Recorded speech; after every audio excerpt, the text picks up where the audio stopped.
درود شریف پڑھیں۔ اللہم صلی علی سیدنا و مولانا محمد طب القلوب و دوائها وعافیۃ الابدان و شفائها و نور الابصار و ضیائها وعلی آلہ و صحبہ وبارک وسلم صلاۃ و سلاما علیک یا رسول اللہ صلی اللہ تعالی علیہ وسلم۔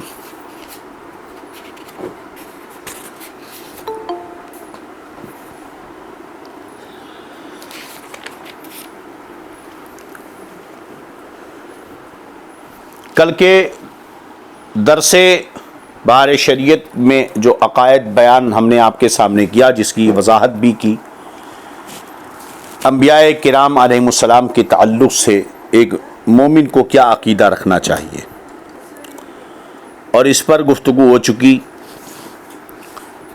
آپ نے یہ سنا کہ جو شخص نبی نہ ہو، اگر وہ نبوت کا دعویٰ کرے، وہ دعویٰ کر کے کوئی محال عادی کو اپنے دعوے کے مطابق ظاہر نہیں کر سکتا ہے۔ اب یہاں پر چند اصطلاحات کی وضاحت کر رہے ہیں کہ نبی سے جو بات خلاف عادت قبل نبوت ظاہر ہو۔ بھئی معجزہ کی آپ نے جو معجزہ کی وضاحت ابھی تک سنی، اس میں کیا ہے کہ نبی اپنے نبوت کا برملا علی الاعلانیہ اظہار کرتا ہے، دعویٰ کرتا ہے، پھر منکرین کو چیلنج کرتا ہے، اور خلاف عادت کسی معاملے کے کرنے کا دعویٰ کرتا ہے، اور جس چیز کا وہ دعویٰ کرتا ہے اسے پورا کرتا ہے، جو انکار کرتا ہے انہیں اس کے مثل پر چیلنج کرتا ہے، یعنی اعلان نبوت کے بعد۔ اور اسی کو کیا کہتے ہیں؟ معجزہ کہتے ہیں۔ تو معجزہ تو وہ ہوگا اگر خلاف عادت کوئی کام جو ہے نبی سے ظاہر ہو بعد اعلان نبوت، تو اسے معجزہ کہیں گے۔ تو اگر نبی سے کوئی کام اعلان نبوت سے پہلے ظاہر ہو جو خلاف عادت ہو، جیسے کہ آپ نے خود سنا اور قرآن پاک میں نص صریح ہے کہ حضرت عیسیٰ علیہ السلام ابھی دودھ پیتے تھے، گود میں تھے، اور گھٹنوں کے بل کھڑے ہو کر آپ نے انگلی اٹھا کر فصیح زبان میں کلام کیا، انی عبداللہ اتانی الکتاب وجعلنی نبیا، کہ میں اللہ کا بندہ ہوں، اس نے مجھے کتاب عطا فرمائی اور مجھے نبی بنایا۔ ہمارے نبی خود فرماتے ہیں کہ میں ان پتھروں کو اچھی طرح پہچانتا ہوں کہ جو میرے گزرتے ہوئے مجھ پر سلام پہ پیش کرتے تھے۔ یوں ہی سرکار کے دنیا میں تشریف لانے پر جو معاملات ہوئے، تو نبی سے جو بات خلاف عادت قبل نبوت ظاہر ہو اسے کیا کہتے ہیں؟ تو فرما رہے ہیں کہ نبی سے جو بات خلاف عادت قبل نبوت ظاہر ہو اس کو ارہاس کہتے ہیں۔ اسے کیا کہتے ہیں؟ ارہاس۔ اور ولی سے جو ایسی بات صادر ہو اس کو کرامت کہتے ہیں،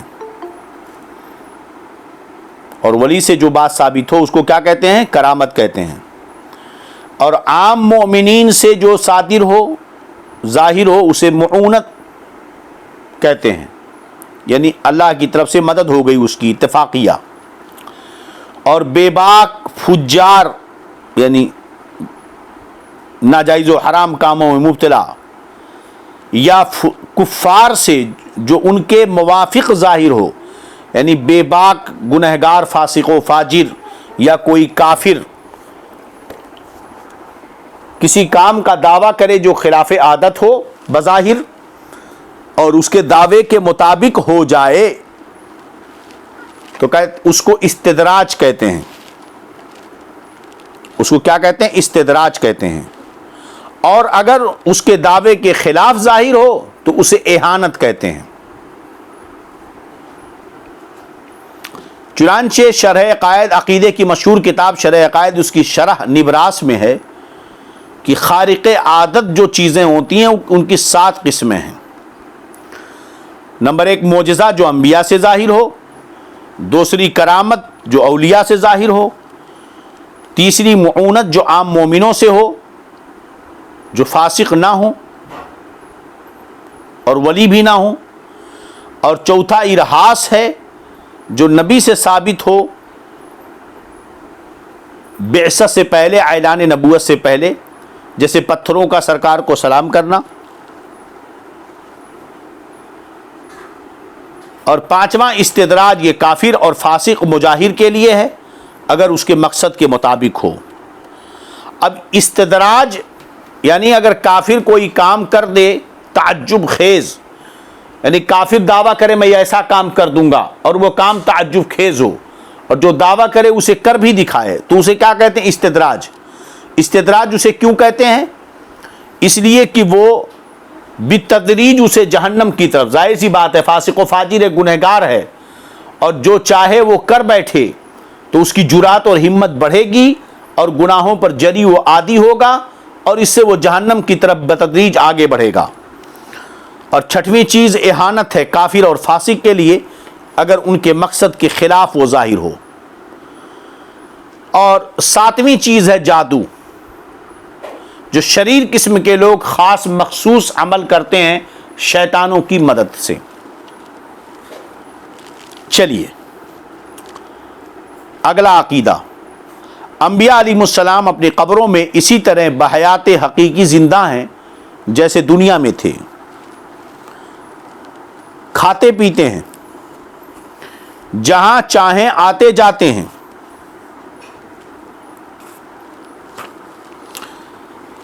چنانچہ صاحب روح المعانی نے فرمایا کہ انبیاء کرام اپنے جسم اور روح کے ساتھ زندہ ہیں اور وہ تصرف بھی کرتے ہیں جہاں چاہتے ہیں، زمین و آسمان میں، ساری بادشاہت میں آتے جاتے ہیں.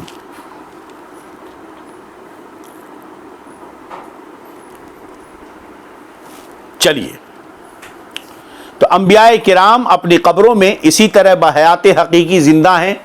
یہی عقیدہ اہل سنت ہے.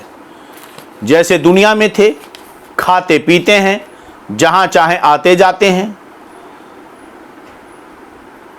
اب یہ کہ موت ان پر طاری ہوتی، اس کا کیا مطلب؟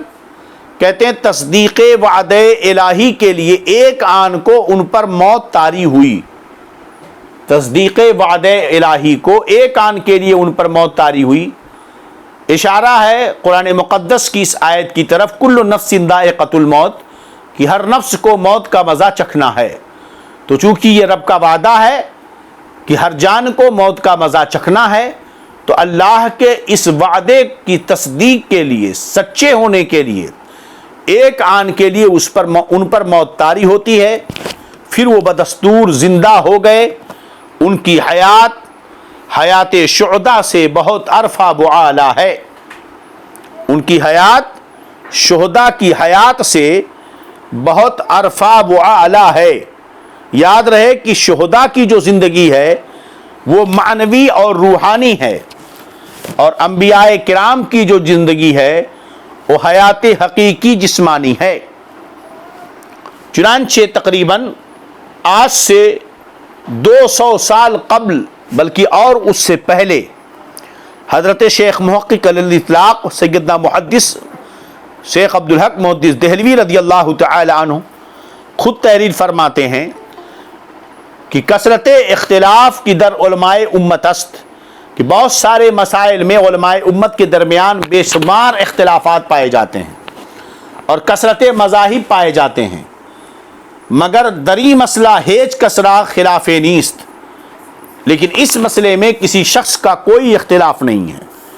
وہ یہ کہ انبیاء کرام اپنی زندہ ہیں بحیات حقیقی دنیاوی جسمانی، نہ کہ روحانی کما کی شہداء راست. اپنی حیات حقیقی دنیاوی جسمانی کے ساتھ، نہ کہ روحانی جیسا کہ شہداء کو حاصل ہے.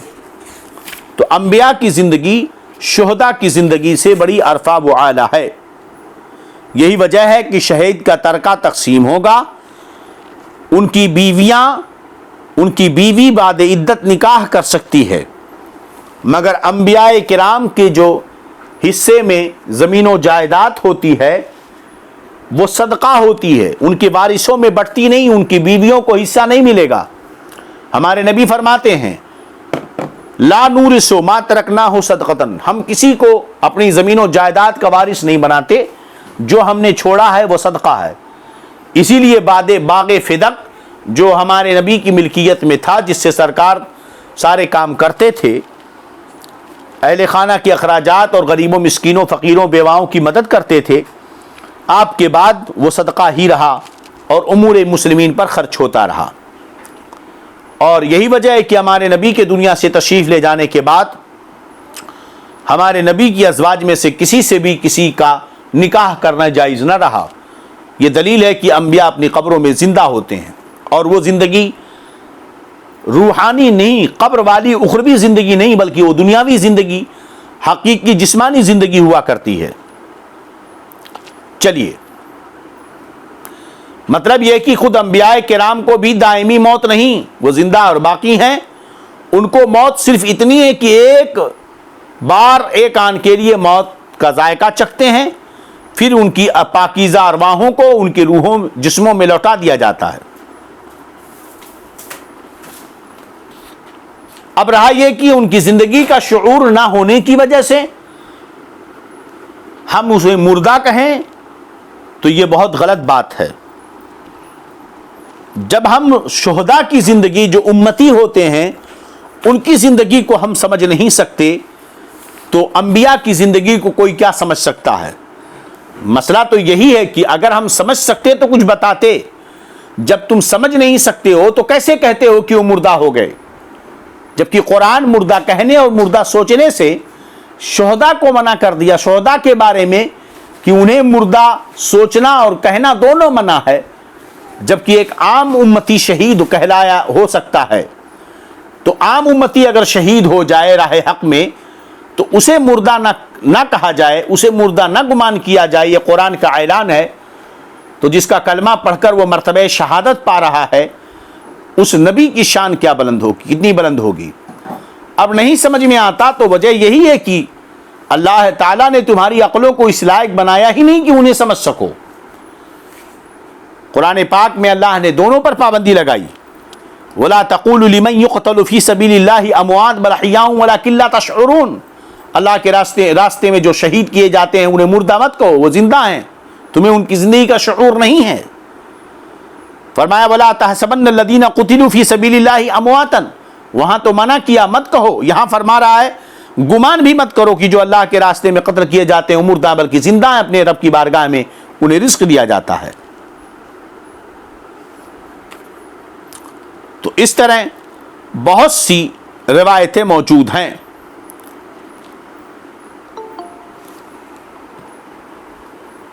تو دو چیزیں ادھار رہیں، ایک تو حیات انبیاء پر تفصیلاً گفتگو کرنے کی، اور ایک ہی عظمت مصطفیٰ پر. تو انشاءاللہ جو ہے کل ان دونوں پر ہم تفصیلی گفتگو کریں گے. چلیے یہاں پر مسئلے پر آج وضاحت کر دیں. کل ہم ان دونوں پر بڑی تفصیلی گفتگو کریں گے، حیات انبیاء پر بھی، جو آپ کے لیے اور ہمارے لیے بھی مفید ہوگا. کہتے ہیں اسی لیے شہید کا ترکہ تقسیم ہوگا، اس کی بیوی بعد عدت نکاح کر سکتی ہے، بخلاف انبیاء کے کہ وہاں یہ جائز نہیں، کہ انبیاء کی نہ تو وراثت بٹے گی اور نہ ہی ان کی ازواج سے نکاح کرنے کی اجازت ہے.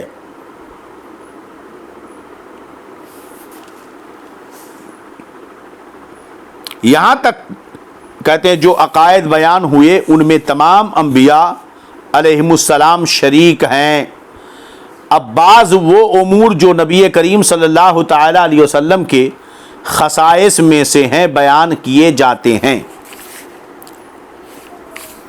اب خاص ان فضائل کا تذکرہ ہوگا جو ہمارے نبی صلی اللہ علیہ وسلم کے لیے ہیں. کہتے ہیں کہ انبیاء کی بعثت خاص کسی ایک قوم کی طرف ہوئی، اور حضور اقدس صلی اللہ علیہ وسلم کی تمام مخلوق، انسان، جن، بلکہ ملائکہ، حیوانات، جمادات، سب کی طرف مبعوث ہوئے. تو سارے انبیاء کسی نہ کسی قوم یا کسی قبیلے کی طرف مبعوث کیے گئے، مگر ہمارے نبی فرمایا وَمَا أَرْسَلْنَاكَ إِلَّا كَافَّةً لِلنَّاسِ. اے محبوب، ہم نے آپ کو تمام مخلوق، تمام لوگوں کی طرف مبعوث کر کے بھیجا، پوری کائنات کے لیے. اور فرمایا قل یا ایھا الناس انی رسول اللہ الیکم جمیعا، محبوب فرما دو اے لوگوں میں تم سب کا نبی ہوں، میں تم سب کی طرف اللہ کا رسول بنا کر بھیجا گیا ہوں۔ اور خود میرے آقا نے فرمایا ارسلت الی الخلق کافہ، جیسا کہ صحیح مسلم شریف میں ہے۔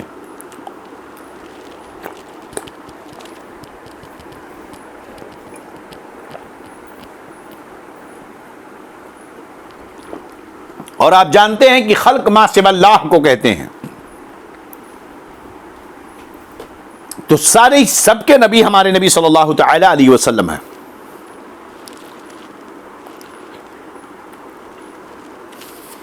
جس طرح انسان کے ذمہ حضور صلی اللہ علیہ وسلم کی اطاعت فرض ہے، یوں ہی ہر مخلوق پر حضور صلی اللہ علیہ وسلم کی فرما برداری ضروری ہے۔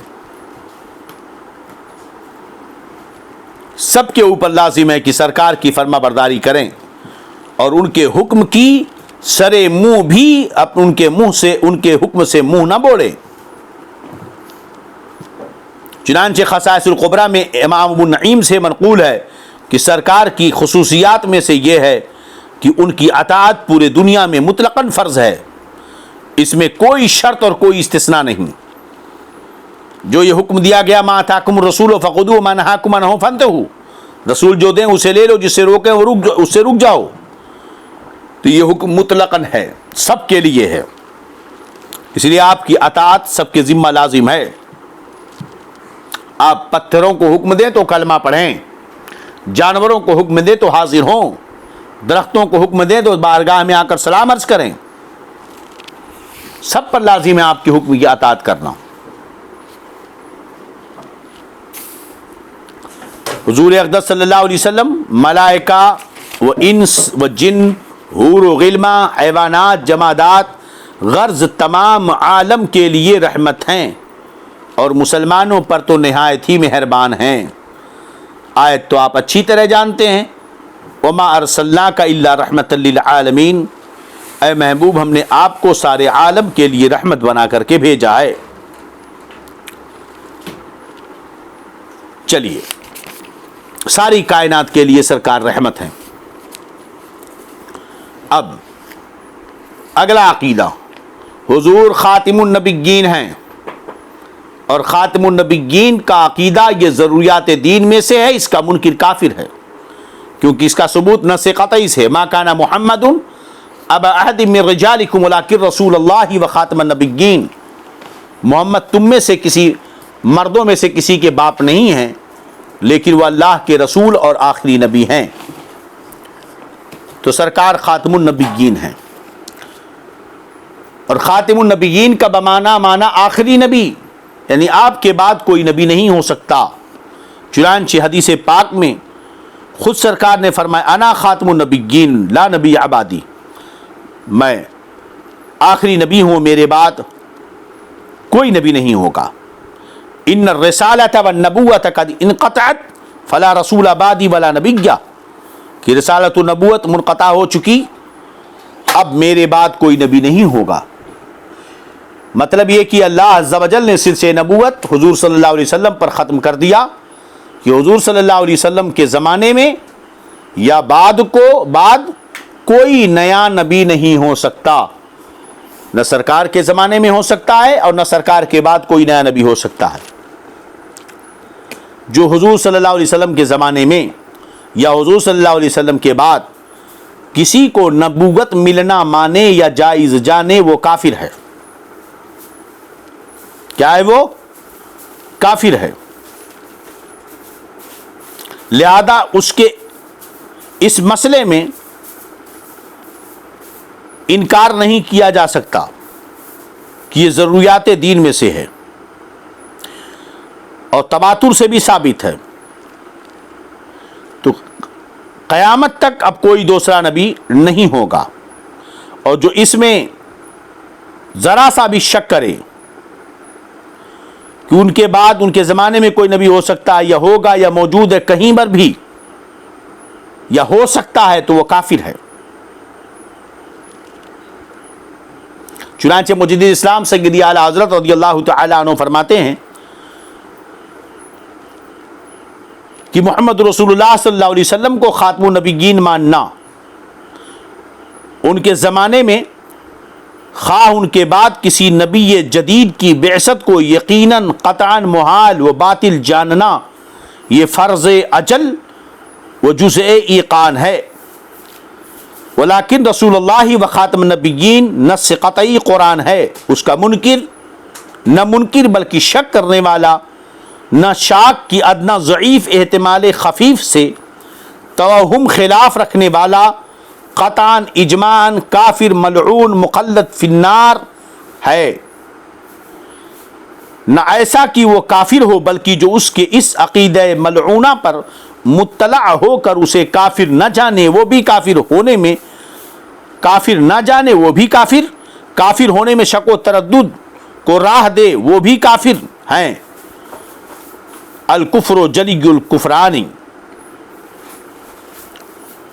مزید تفسیر کے لیے اعلیٰ حضرت کی فتاوی رضویہ کا مطالعہ کریں۔ یہی وجہ ہے کہ وہابیہ دیابنا ان کے مولوی نے اپنی کتاب تحذیر الناس میں یہ لکھا کہ ہمارے نبی کے بعد اگر کوئی نبی دوسرا آ جائے تو آپ کی نبوت میں کوئی فرق نہیں ہوگا معاذ اللہ۔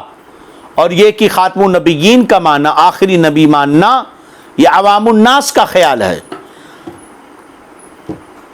اہل فہم پر روشن ہے کہ تقدم ذاتی و زمانی میں کوئی فضیلت نہیں ہے معاذ اللہ استغفر اللہ، جبکہ صحابہ کا بھی یہی عقیدہ ہے۔ خاتم النبیین کا معنی آخری نبی ہونا وہ کہتا ہے کہ عوام کا خیال ہے، جبکہ صحابہ کا یہ عقیدہ ہے کہ خاتم النبیین کا معنی آخری نبی ہے، آپ کے بعد کوئی نبی نہیں آئے گا۔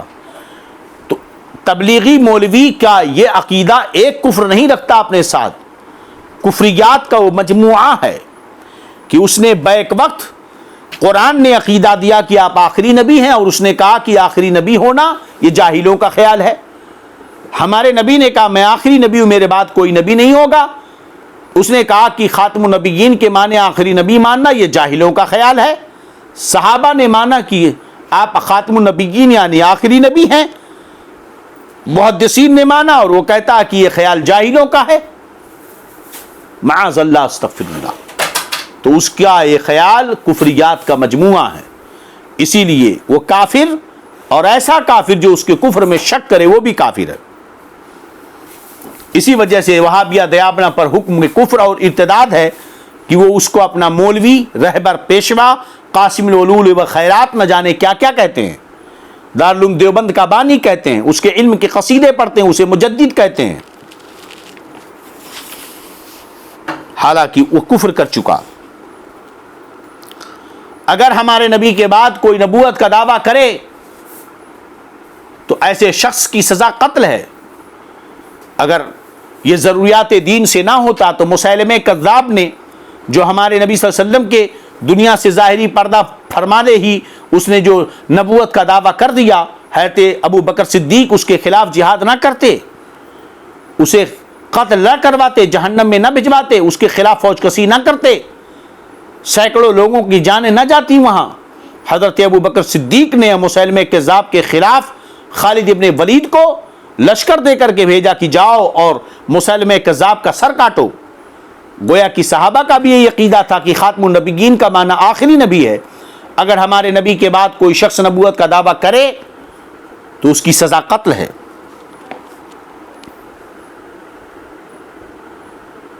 حضور صلی اللہ تعالی علیہ وسلم، یاد رکھیے کہ وہابیوں اور دیوبندیوں سے جو ہمارا اختلاف ہے وہ زمین جھگڑے کا نہیں، گھر گھرونے کا، کھلونے کا نہیں ہے، ہنسی مذاق کا اور کامیڈی کا نہیں ہے، دل لگی کا، سیاست کا نہیں ہے، یہ ان چیزوں کا ہے جس سے ہماری عاقبت تباہ و برباد ہو جائے یا یہ کہ ہماری آخرت سنور جائے۔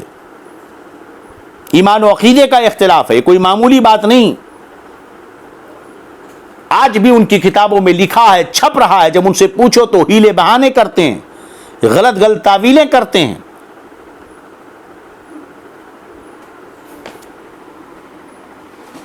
اب ان کافروں سے رشتے رکھنا، ان سے تعلق رکھنا، بتائیے کیا حکم ہوگا؟ چلیے، حضور صلی اللہ تعالی علیہ وسلم افضل جمیع مخلوق الہی ہیں، اللہ کی مخلوق میں جتنے ہیں سب سے افضل ہیں۔ کہ اوروں کو فردن فردن جو کمالات عطا ہوئے حضور صلی اللہ علیہ وسلم میں وہ سب جمع کر دیے گئے ہیں. تمام کمالات جو سب کو عطا کیے گئے فردن فردن وہ سب ایک ساتھ ہمارے نبی کے اندر جمع ہیں. منزہ ان شریک فی محاسنہ فجوہر الحسن فیہ غیر منقسم فکلہم من رسول اللہ ملتمس غرفا من الیم اور اشفا من الدیم. اور ان کے علاوہ حضور صلی اللہ علیہ وسلم کو یعنی جو سب کو ملے وہ تو ملے ہمارے نبی کو، جو سب کو الگ الگ ملے وہ ایک جہاں ہمارے نبی کو سب مل گئے، اور اس کے علاوہ حضور صلی اللہ علیہ وسلم کو وہ کمالات ملے جس میں کسی کا کوئی حصہ نہیں. ہمارے نبی کو وہ کمالات ملے جس میں کسی کا کوئی حصہ ہی نہیں. تو یاد رکھیں کہ جتنے کمالات انبیاء سابقین کی مقدس جماعتوں کو، ان کی مقدس ذاتوں کو اللہ نے عطا فرمائے، ان کے اندر وضعیت فرمائے، وہ سب کے سب بلکہ اس سے زیادہ ہمارے نبی صلی اللہ علیہ وسلم کی ذات شریف میں موجود تھے. آنچے آہما خوبا دارند تو تنہا داری.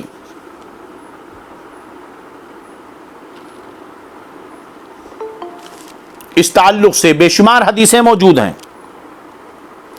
کہیں فرماتے ہیں فضلت علی الانبیاء بخصلتین، کہیں فرماتے ہیں فضلنا علی الناس بثلاث، کہیں فرماتے ہیں فضلت علی الانبیاء بخمس، کہیں فرماتے ہیں کہ اوتیت اربعا لم یعطہن احد من انبیاء اللہ، مجھے ایسی 4 چیزیں دی گئیں، 6 چیزیں دی گئیں، 5 چیزیں دی گئیں جو کسی نبی کو نہیں دی گئیں. تو جتنے کمالات فردن فردن آدم کو، موسیٰ کو، نوح کو، شعیب کو، صالح کو، سلیمان کو، ابراہیم کو، شعیب کو، یوسف کو، عیسیٰ کو، موسیٰ کو علیہم السلام، ان سارے انبیاء کرام رسولان اعظام اولو العزم کو، رسولان اعظام کو جو الگ الگ فضیلتیں، عظمتیں، نعمتیں عطا کی گئیں وہ سب ایک ساتھ ہمارے نبی کو عطا کی گئی ہیں، بلکہ اس سے زیادہ کچھ دی گئیں جو انہیں نہ ملی، بلکہ اوروں کو جو کچھ ملا حضور صلی اللہ علیہ وسلم کے طفیل میں ملا ہے. تو حسن یوسف یہ صدقہ ہے میرے نبی کی ملاحت حسن کا، بلکہ حضور صلی اللہ علیہ وسلم کے دست اقدس سے ملا، بلکہ کمال اس لیے کمال ہوا کہ حضور کی صفت ہے. سبحان اللہ، ورنہ کمال کو کمال بھی نہیں کہا جاتا. کمال کو کمال اس لیے کہا گیا کیونکہ وہ سرکار کی صفت ہے، اور حضور صلی اللہ علیہ وسلم اپنے رب کے کرم سے اپنے نفس ذات میں کامل و اکمل ہیں. حضور صلی اللہ علیہ وسلم کا کمال کسی وصف سے نہیں بلکہ اس وصف کا کمال ہے کہ کامل کی صفت بن کر خود کمال وہ کامل و مکمل ہو گیا کہ جس میں پایا جائے اس کو کامل بنا دے. سبحان اللہ. آج کی گفتگو بس یہیں تک. اب کل ہم پھر سے انہی کا نچوڑ آپ کے سامنے بیان کریں گے، اور سرکار دو جہاں صلی اللہ علیہ وسلم کی عظمتوں کے چرچے اور ان کے بارے میں عقائد اور فضیلتیں ابھی سننے کے لیے بہت کچھ باقی ہے. اللہ رب العزت سب کو جزائے خیر عطا فرمائے، دارین کی سعادتوں سے مالا مال فرمائے. السلام علیکم ورحمۃ اللہ وبرکاتہ.